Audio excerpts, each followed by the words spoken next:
오늘 제목을 한번 따라해 주시기 바랍니다. 비록 삼림이라도. 좀 발음하기가 조금 어렵습니다. 다시 한번 비록 삼림이라도. 사진 한번 보여주시죠.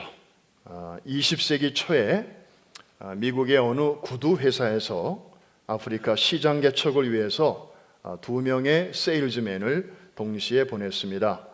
이들 두 사람은 아프리카에 도착해서 그곳의 풍경을 보고 깜짝 놀라죠. 왜냐하면 당시 아프리카 사람들은 거의 모든 사람들이 저렇게 맨발로 다니고 있었습니다. 그래서 한 세일즈맨은 즉시 이제 본사로 전보를 쳤습니다. 아프리카에 와보니 구두 사업의 전망 제로, 이곳 사람들 거의 모두 맨발, 아무도 신발을 신지 않음, 구두 수요는 전무, 곧바로 귀국하겠음. 그런데 함께 간 다른 세일즈맨은 현지 상황을 좀 더 자세히 냉정하게 분석한 후에 다음과 같은 전보를 쳤습니다. 이곳 아프리카 사람은 모두 맨발, 여기서는 아무도 신발을 신지 않고 있음. 여기까지는 앞에 사람과 내용이 거의 똑같았습니다. 그런데 그 다음이 좀 달랐습니다. 따라서 비즈니스 기회는 매우 많음, 수요는 무궁무진함, 경쟁자도 없음, 블루 오션. 이 회사는 이 두 종류의 상반된 보고서를 받고 그 중에서 어떤 쪽을 선택했을까요? 긍정적 예측을 채택을 합니다. 그 결과 이 회사는 아프리카에서 대박을 터뜨렸다고 합니다. 만일에 이 회사가 다른 그 부정적인 보고서를 채택했더라면 아마 큰 시장을 놓치게 되었을 것입니다. 여러분, 똑같은 것을 봤는데 무슨 차이입니까? 한마디로 관점의 차이라는 것입니다. 오늘 본문이 바로 이런 관점의 문제를 다루고 있기 때문에 아주 매우 흥미롭지 않을 수가 없습니다. 오늘 이 말씀을 잘 들으시는 가운데 성령님께서 여러분의 관점을 세상적인, 인간적인, 인본주의적인 관점에서 이제 하나님 중심의 신앙적인 관점으로 이 짧은 시간에 변화되기를 주의 이름으로 축원합니다. 이스라엘 백성들이 이제 지금 젖과 꿀이 흐르는 가나안 땅에 들어와 있죠.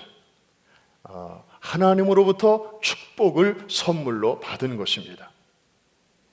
그런데요, 이제 지금 지파별로 땅을 나누는 과정인데 어떤 지파는 이미 받았고 다른 지파들은 아직 안 받은 이런 상황 속에서 그야말로 감히 하나님이 선물로 주신 이 땅에 대해서 불만을 토로하는 그런 지파가 생겼습니다. 거의 유일한 지파라고 말할 수 있을 것입니다. 다름 아닌 요셉의 자손들이었습니다. 요셉은 두 아들이 있잖아요. 큰 아들이 므낫세고 둘째 아들이 에브라임. 그래서 성경에는 사실 요셉 지파라는 말은 몇 번 안 나오고 그 두 아들의 이름을 따서 므낫세 지파, 에브라임 지파, 이렇게 두 지파 이름이 더 많이 나옵니다. 사실은 야곱의 아들들의 이름을 따서 지파 이름이 지어졌는데 이 요셉의 두 아들들은 사실 야곱에게는 손자죠. 손자들의 이름을 딴 지파가 바로 이 므낫세와 에브라임 지파죠. 이들은 아마 좋은 조상을 둔 덕분에, 요셉을 아버지로 둔 덕분에, 요셉이 큰일 했잖아요. 어려운 때에 가족들 다 초청에다가 걷어먹이고, 그리고 가족만이 아니라 나라를 먹여 살리는 그런 위대한 글로벌 인재로 그 당시에 쓰임을 받았잖아요. 그래서 요셉은 특별하게 그의 두 아들을 이렇게 지파로 인정을 이제 해 주는 것입니다. 그런데 이들이 하나님이 주신 이 땅에 대해서 감히 이제 불만을 표출하는 장면이 오늘 14절에 나오고 있습니다. 한번 같이 여러분들이 읽으시면서 그들의 그 감정을 여러분들이 조금 느껴보시면 좋을 것 같아요. 다 같이 시작. 요셉 자손이 여호수아에게 말하여 이르되 여호와께서 지금까지 내게 복을 주심으로 내가 큰 민족이 되었거늘 당신이 나의 기업을 위하여 한 제비 한 분깃으로만 내게 주심은 어찌함이니까 하니. 사실 저 말은 맞기도 하고 또 틀리기도 합니다. 사실 이 두 지파를 합치면 그 어느 지파보다도 숫자가 많아지게 됩니다. 그 당시 제일 많았던 지파가 유다 지파였거든요. 그런데 그 수를 능가하지요. 그런데 이 므낫세 지파 중에서 절반은 이미 요단강을 건너기 전에, 즉 요단강 동편에서 이미 땅을 받았어요. 그래서 절반은 떨어져 나갔어요. 그래서 그들을 제외하고 나머지 절반과 에브라임 지파를 합치면 다른 지파들에 비해서 숫자가 그렇게 많지 않았습니다. 그러니까 그 정도 숫자가 모여 살기에는 하나님이 그들에게 주신 땅이 결코 작지 않았다 이 말입니다. 충분했다는 말이죠. 그런데 다른 지파들은 대개 다 감사함으로 이제 받게 되는데 이들은 불만을 표시하고 있습니다. 여러분, 오늘날도 우리 마찬가지죠. 하나님이 우리에게 참 크고 작은 여러 가지 은혜를 주시는데 우리가 볼 때는 저만 하면 많이 받았는데 저 사람의 얼굴이나 말에서 별로 이렇게 감사가 나오지 않고 늘 그냥 결론은 불만, 좀 불평 이런 거로 아쉬움으로 끝나는 사람들의 특징이 있습니다. 이런 사람들은 대부분 안 받은 사람이고 받기는 받았는데 그 받은 것에 만족할 줄 모르는 사람이라는 것입니다. 이미 받은 은혜를 제대로 다 깨닫지도 못하면서 새로운 은혜를, 남이 받은 은혜를 이렇게 부러워하고, 그리고 왜 그걸 나한테는 안 주십니까? 이렇게 이제 따지는 스타일이죠. 사실 사도 바울을 우리가 생각합니다. 그는 영적으로는 정말 하늘과 땅을 자유로 왕래하는 그런 아주 수준 높은 그런 분이었죠. 그러나 육체적으로는 정말 감당하기 어려운 지병을 안고 있었습니다. 너무 힘들었기 때문에 하나님께 히브리적 표현으로 3번 기도했다고 그랬죠. 이것은 2번과 4번 사이에 3번이라는 뜻이라기보다는 이거는 할 만큼 기도했다는 것입니다. 간절히 기도해 봤다는 것입니다. 그런데 이상하게 하나님의 대답은 NO였습니다. 그런 과정을 거쳐서 사도 바울은 한 가지 깨닫게 되지요. 내가 영적으로도 은혜 많이 받았는데 육적으로까지 완벽하면 내가 나도 모르게 자만해지고 자고해질까 봐 하나님께서 한쪽을 이렇게 약하게 하셨구나. 너랑 나랑 거기서 자주 만나자. 하나님께서 이렇게 데이트 장소로 그렇게 약점을 그냥 두셨구나. 그러면서 바울이 나중에 뭐라고 고백하죠? 주의 은혜가 내게 족하나이다. 여러분, 사도 바울쯤 되는 분이 주의 은혜가 내게 족합니다 이렇게 고백을 했다면 저나 여러분 같이 바울의 수준까지는 못 미치는 우리의 입장에서는 하나님의 은혜에 대해서 뭐라고 표현하면 좋을까요? 주의 은혜가 내게 족하나이다. 저는 감히 그렇게 표현하기가 좀 어려울 것 같아요. 저 같으면 이렇게 표현하겠어요. 하나님은 내 능력과 내 처지에 비해서 언제나 과분한 은혜를 주시네요. 그냥 내 수준에 맞는 은혜, 족한 은혜를 주시는 게 아니라 하나님은 언제나 과분한 은혜를 내게 주시네요. 이렇게 고백해야 예의가 아닐까요? 자, 이런 불만을 표출할 때 지도자 여호수아는 마음이 어땠을까요? 감사함으로 받아야 될 텐데 감히 그야말로 하나님이 주신 이 축복에 대해서 이러쿵저러쿵 원망하고 불평하는 자손들에 대해서 역시 여호수아는 참 준비된 지도자였던 것 같습니다. 나 같으면, 우리 같으면 싹 하고 그냥 주는 대로 받아 뭐 이렇게 한 마디쯤 쏘아붙일 법한데 여호수아는 다음과 같이 말을 합니다. 그들을 이렇게 공감해주고 일단 그들의 말을 받아주면서 그리고 다음 방향을 제시해주는 그런 멋진 대화를 우리가 볼 수 있는데 우리 15절 말씀 같이 한번 읽겠습니다. 시작. 여호수아가 그들에게 이르되 내가 큰 민족이 되므로 에브라임 산지가 너무 좁을진데 브리스 족속과 르바임 족속의 땅 상림에 올라가서 스스로 개척하라 하니라.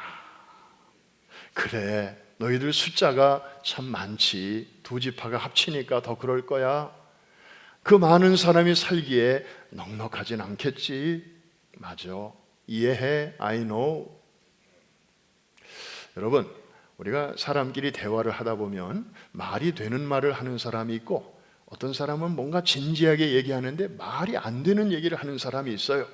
목장 예배 때도 보면 뭐 이렇게 얘기를 하는데 누가 보더라도 말이 안 돼. 그런데 그렇다고 당신 그 말이라고 해? 에이! 이러면서 그 앞에서 핀잔을 주면 얼마나 그분이 기분이 안 좋겠어요. 사실 듣는 사람들이 다 저게 말이 안 된다는 걸 알고 있는데, 그래서 지혜로운 지도자는 그런 말을 들을 때는 그렇게 또 생각할 수도 있겠네요. 그렇게 보실 수도 있겠네요.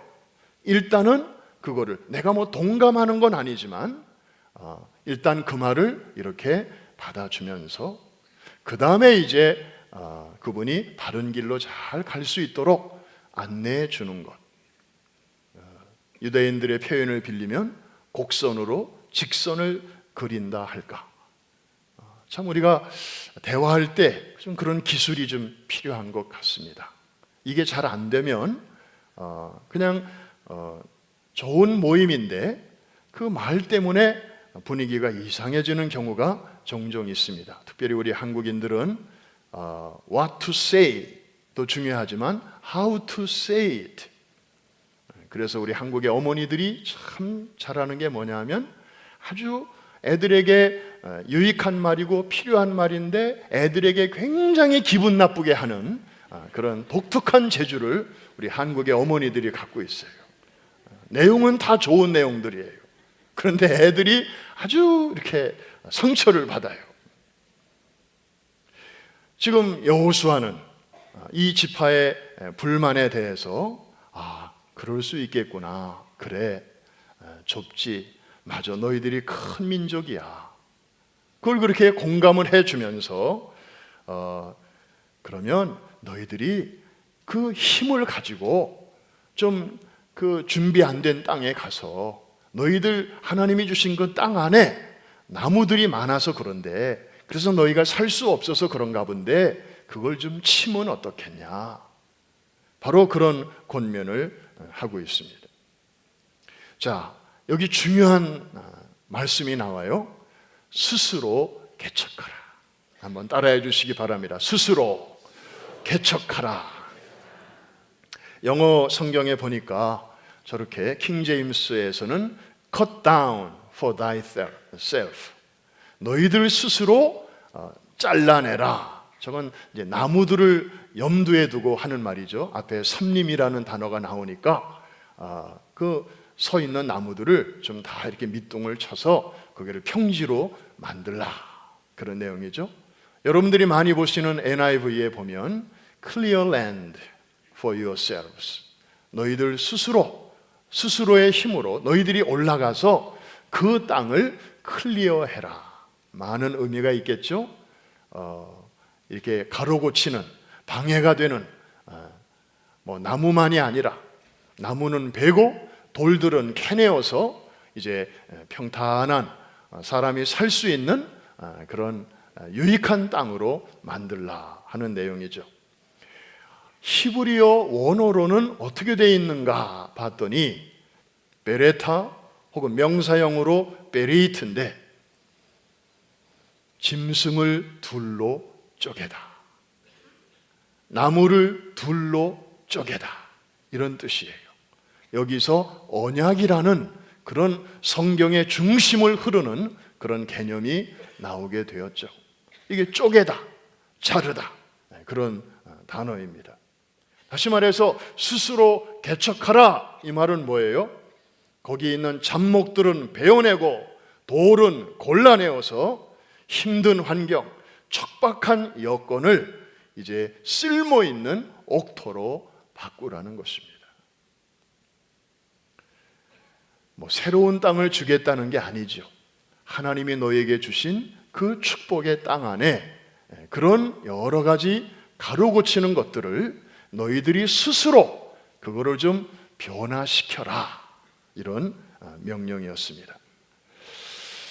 자, 이런 하나님의 말씀을 여호수아를 통해서 들었으면 웬만한 사람 같으면 예, 알겠습니다, 그렇게 한번 해보겠습니다 할 텐데, 이 요셉 지파는 좀 그 당시에 이 요즘 애들 같았나 봐요.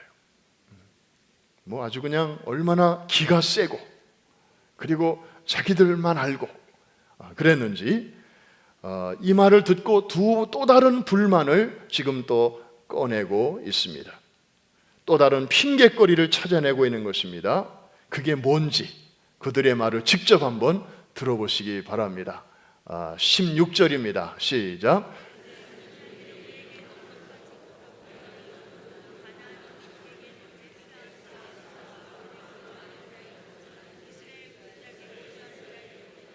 다 뭐가 있나이다? 철병거가 있나이다.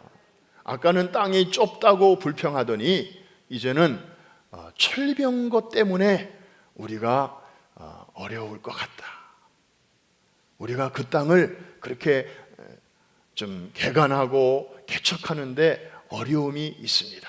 우리들 왜 안 하고 싶겠습니까마는 여러분, 저 철병거, 그 원주민들이 갖고 있다는 저 철병거, 아이언 체리어트, 탱크입니다. 탱크.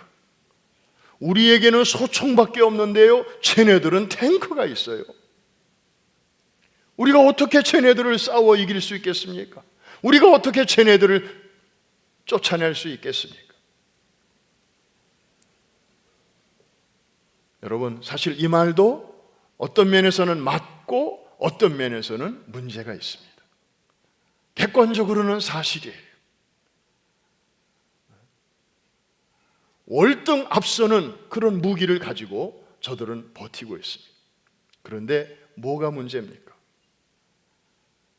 저들은 지나온 역사에 대해서 지금 전혀 생각을 못하고 있습니다. 저들이 여기까지 오는 동안 얼마나 많은 어려움을 겪었나요?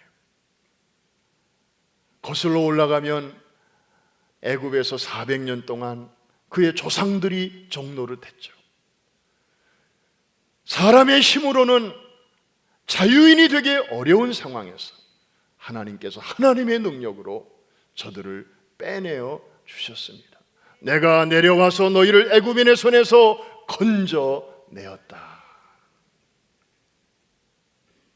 여러분, 지금 이 요셉 자손이 겪고 있는 어려움이, 뭐 땅이 좁다, 철병거가 저들에게 있다, 물론 문제지요. 그러나 지난날에 있었던 이런 문제들에 비하면 이거는 사실 아무것도 아닙니다. 광야 40년 거기서 서바이브 한다고 하는 것, 이거는 또 다른 큰 문제였죠. 그런데 하나님께서 그 광야에서 태어난 이세들을 잘 보호해 주셔서, 그리고 홍해를 건너고 요단을 건너는 거, 이것도 쉽지 않은 난관이었습니다. 200만이 동착한 그런 어려운 위기였죠. 그런데 그때에도 하나님이 저들을 앞서가시고 길을 열어주셔서 그 어려움을 어찌어찌 잘 넘겼기 때문에 지금 이들이 지금 가나안 땅에 들어와 있는 거 아니겠어요? 그런데 이 요셉 자손들은요, 그들의 언어 속에 한마디도 하나님이 지난날에 우리를 이렇게 해주셨습니다, 그러니 이번에도 도와주실 것입니다, 이런 믿음의 언어가 한마디도 나오지 않아요. 지나간 역사에 대한 언급도 나오지 않아요. 그저 저들의 관심은 지금 당장 땅이 좁아요, 저들에게 우리가 이기기 어려운 철병거가 있어요, 그러니 좀 더 넓은 땅을 주세요, 저 어려움을 좀 어떻게 해주세요.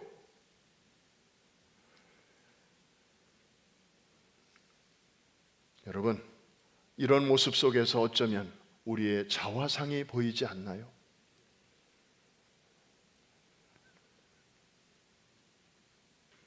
어떤 면에서 믿음의 또 다른 말은 기억력이라고 누군가가 말했습니다.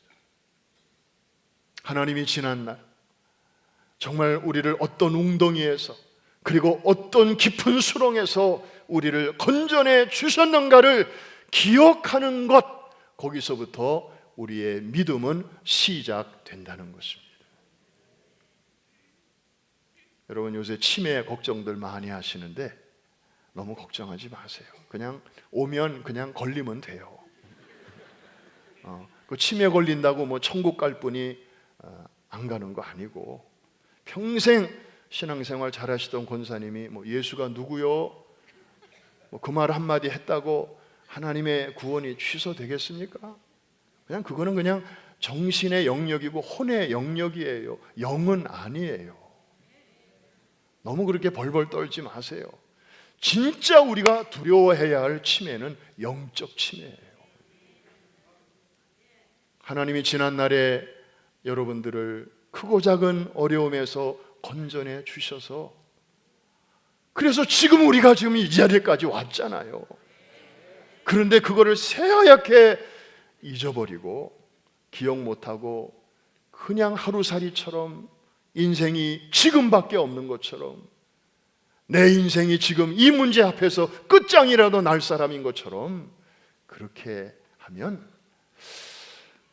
하나님에 대한 예의가 아니잖아요. 지금 요셉 지파는 바로 그런 근시안적인 생각을 갖고 있습니다. 자, 여호수아가 이런 불만에 대해서 또 이렇게 권면합니다. 17절, 18절 두 절인데요, 저 같으면 이쯤에서는 화내도 벌컥 내고 좀 따끔하게 야단이라도 좀 치고 싶은데, 여호수아는 뭐라고 얘기를 하는지 한번 같이 읽어보십시다. 시작. 여호수아가 다시 요셉의 족속 곧 에브라임과 므낫세에게 말하여 이르되, 너는 큰 민족이요 큰 권능이 있은즉 한 분깃만 가질 것이 아니라 그 다음 그 산지도 내 것이 되리니 비록 삼림이라도 내가 개척하라. 그 끝까지 내 것이 되리라. 가나안 족속이 비록 철병거를 가졌고 강할지라도 내가 능히 그를 쫓아내리라 하였더라. 아멘. 한 번 더 따라해 주시기 바랍니다. 그 끝이라도 내 것이 되리라. 완전하게 완벽하게 그 문제를 아름답게 해결해 주신다고 약속해 주셨습니다. 우리의 문제는 뭐냐 하면, 이런 약속을 하나님이 누차 하심에도 불구하고 자꾸만 눈에 보이는 그런 장애물들이 더 크게 보여서 목표를 보지 않고 목표 앞에 있는 장애물이 더 크게 보이므로 주저주저하고 피해 가려고 하고, 그래서 앞으로 나아가지 못하는 이러한 우물쭈물, 이런 마음의 자세가 우리 속에 있는 것입니다. 여러분, 이 철병거는요, 우리 밖에도 있고 우리 안에도 있습니다. 쉽지 않습니다. 인간적으로 생각하면 참 극복하기 어려운 난관들입니다. 우리가 똑똑하기 때문에 그런 걸 계산할 줄 아는 거죠. 야, 이번에 과연 될까? 이런 문제 기도한다고 될까? 믿는다고 될까? 그게 바로 여러분 안팎에 있는 철병거입니다. 좋은 조상을 둔 자손들인데도 한때나마 이런 믿음 없는 언어를 남발하고 있습니다. 이게 우리 사람입니다. 정말 요셉의 자손들, 애굽에서 최고의 교육을 받고, 그리고 요셉으로부터 정말 신앙적인 그런 영향을 듬뿍 받은 그런 지파들이었지만, 저들도 현실의 벽 앞에서는 어쩔 수 없이 이런 모습을 보여주고 있는 것이죠. 그렇기 때문에 여호수아를 통하여 하나님께서 그들에게 주셨고 오늘 우리에게 주시는 이 말씀이 얼마나 더 캄캄한 밤하늘의 별처럼 빛나는지 모릅니다. 한 번 더 목소리를 크게 내실 수 있는 분들은 저를 따라서 한번 해주시기 바랍니다. 비록 삼림이라도 내가 개척하라, 그 끝까지 내 것이 되리라. 믿습니까? 여러분, 믿음대로 될지어다. 할렐루야.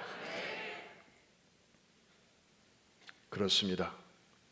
우리에게 나눠주신 하나님의 축복, 거기에는 그냥 우리가 자족하고 감사해야 할 부분이 있고, 또 어떤 부분은 믿음으로 개척을 해서 쓸모있는 땅으로 가꾸어야 할 그런 또 축복도 있습니다.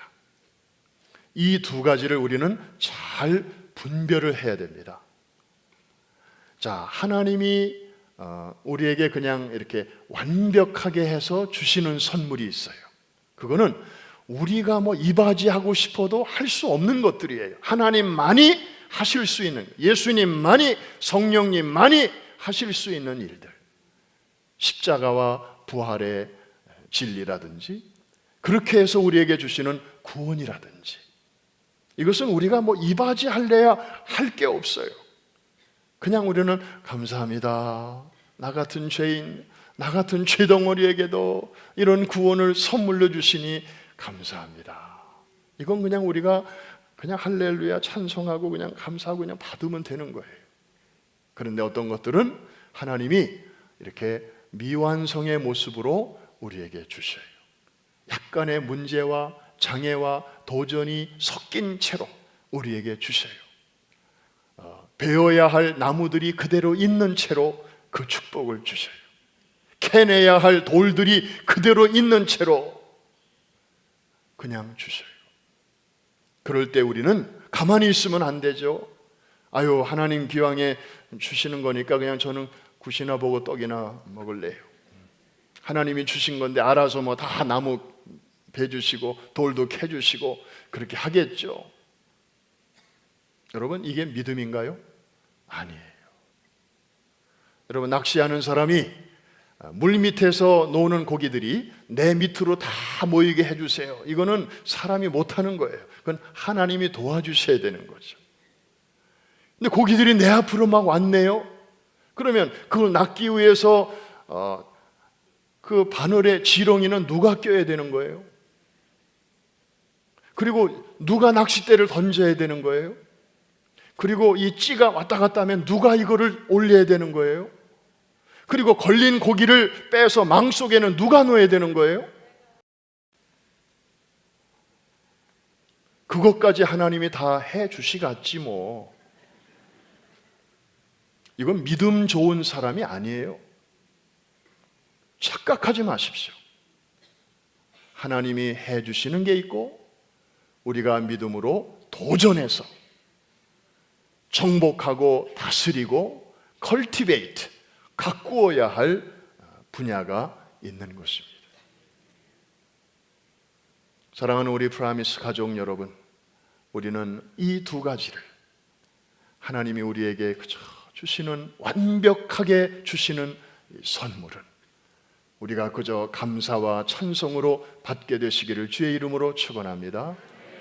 또 이쪽처럼 이 요셉 지파에게 주신 땅처럼 삼림이 있고 또 돌들이 좀 묻혀 있고 살기에는 아직 완벽하지 않은 환경 그대로 우리에게 주실 때 우리가 그것을 믿음으로 잘 개간해서, 지금은 쓸모없는 땅이지만 그냥 원재료이지만 여러분의 손이 닿고 여러분의 발이 닿고 여러분의 땀과 눈물과 정성을 통해서 길이 없는 곳에 길이 나고 집이 없는 곳에 집이 생기고 여러분의 수고와 고생으로 내 뒤에 오는 누군가가 편안히 그 나무 그늘 밑에서 또 쉴 수 있게 할 수 있다면 그것은 하나님께 영광이요 많은 사람들에게 유익을 끼치고 여러분 자신에게는 보람과 행복이 되는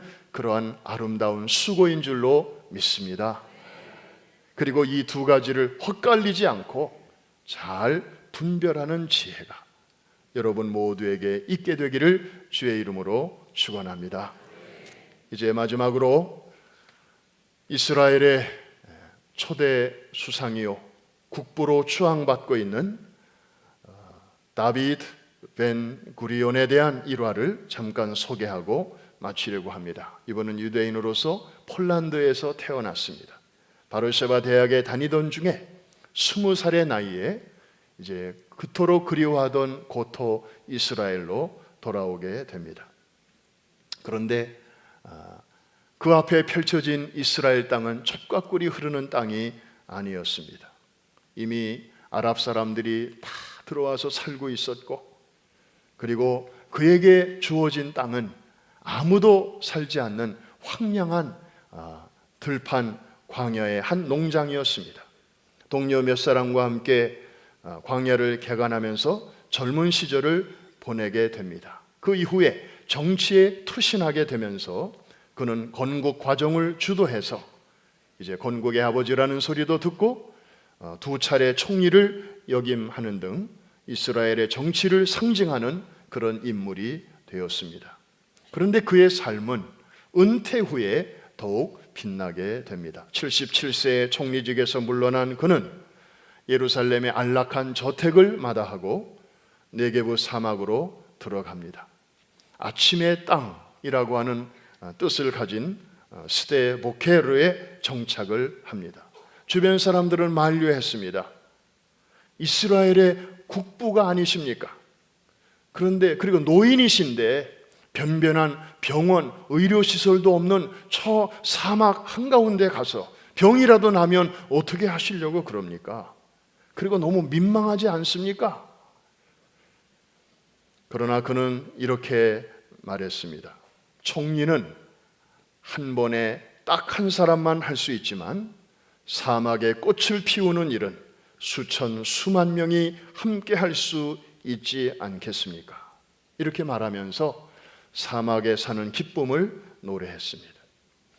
그가 87세를 일기로 세상을 떠나게 되었을 때 그는 국립묘지 안장을 마다하고 모세의 광야가 내려다 보이는 저 사진에서 보이는 것처럼 네게부 사막의 한복판 엔 아브닷 협곡에 저렇게 사랑하는 아내와 함께 묻히게 됩니다. 이 벤구리온의 이야기는 이스라엘 국민들 사이에 잔잔한 파문을 일으켰습니다. 특별히 청년들이 사막으로 모여들기 시작했습니다. 그는 살아있을 때 늘 입버릇처럼 우리 이스라엘이 살 수 있는 유일한 길은 남방으로 가는 것이다, Go South를 외쳤습니다. 사람들은 비웃었습니다. 남방, 네게브, 거기는 사람이 살 수 있는 곳이 아니었거든요. 그러나 아랍 사람들과의 이 불필요한 대결을 피하고 정말 우리가 우리의 후손들과 함께 편안하게 안전하게 살 수 있는 곳은 바로 저 남쪽밖에는 없습니다. 많은 젊은이들이 시간이 지나면서 그 깊은 뜻을 이해하게 되었습니다. 사막 한가운데 그의 이름을 딴 대학이 세워졌습니다. 벤구리온 대학. 그리고 그 대학은 지금 사막을 살아있는 땅으로 만드는 연구개발의 센터가 되었습니다. 지금도 태양광 발전, 환경 및 생태 연구, 그리고 바닷물을 끌어들여서 이것을 먹을 수 있는 식수로, 담수로 바꾸는 이런 기술들이 다 그런 대학을 중심으로 이제 세계적인 수준으로 오르게 되었습니다. 결국 벤구리온은 그의 삶을 통해서 이런 메시지를 사람들에게 전하고 있습니다. 약속의 땅은 거저 주어지는 것이 아니라 거친 땅에 땀을 뿌리며 일구는 것이다.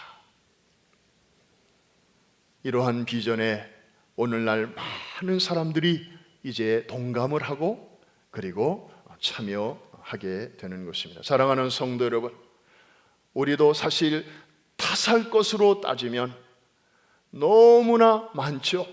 시대 탓이고 운명 탓이고 집안 탓이고 부모 탓이고. 그러나 여러분, 믿음의 사람은 사주, 팔자, 운명 이런 거 이미 예수 그리스도 안에서 완전하게 끊어지고 자유한 사람이 된 줄로 믿습니다. 모든 신위에 뛰어난 예수님이 우리와 함께 계신데 그런 하위 신들, 하위 개념에 우리가 얽매일 필요가 무엇이 있겠습니까? 그러므로 주님이 우리와 함께 하심을 우리가 확신하고, 특별히 지난날에 우리가 이보다 더한 어려움에 있었을 때 하나님이 우리를 그 깊은 웅덩이와 수렁에서 어떻게 끌어올려 주셨는가를 기억하면서 동일하신 하나님이 이번에도 우리와 함께 하실 것을 확신하면서 때묻지 않은 미래를 향하여 도전할 때 여러분 앞에 보이는 삼림, 여러분 앞에 버티고 있는 철병거라도 하나님의 도우심으로 아름다운 옥토가 될 줄로 믿습니다. 황무지에서 장미꽃이 피는 놀라운 역사가 여러분의 가정에서, 여러분의 목장에서, 여러분의 교구에서, 여러분의 일터에서 일어나게 될 줄로 믿습니다. 생육하고 번성하여 땅에 충만하라. 땅을 정복하고 다스리라. 하나님께서는 우리 인류에게 이런 거룩한 사명을 주셨습니다. 이렇게 살아갈 때 이것이 하나님께서 우리에게 주신 본래의 축복된 삶을 살게 되는 것이고, 이런 길을 걸어갈 때 거기에 인간 본래의 가치와 행복이 그곳에서 여러분을, 우리를 기다리고 있는 줄로 믿습니다. 오늘 비록 삼림이라도 내가 개척하라. 그리하면 그 끝이라도 너의 것이 되리라. 이 하나님의 약속의 말씀을 가슴으로 받게 되시기를 주의 이름으로 축원합니다. 거기에 여러분의 믿음을 화합하시고 믿음으로 일어나 생각만 하지 말고 믿음으로 도전하실 때, 금년이 가기 전에 얽히고 설켰던 많은 문제들이 하나님의 자비와 긍휼로 또 아름답게 잘리고 또 돌은 뽑히고, 그래서 아름다운 옥토가 되는 놀라운 기적을 체험하게 되시기를 주의 이름으로 축원합니다. 축복합니다.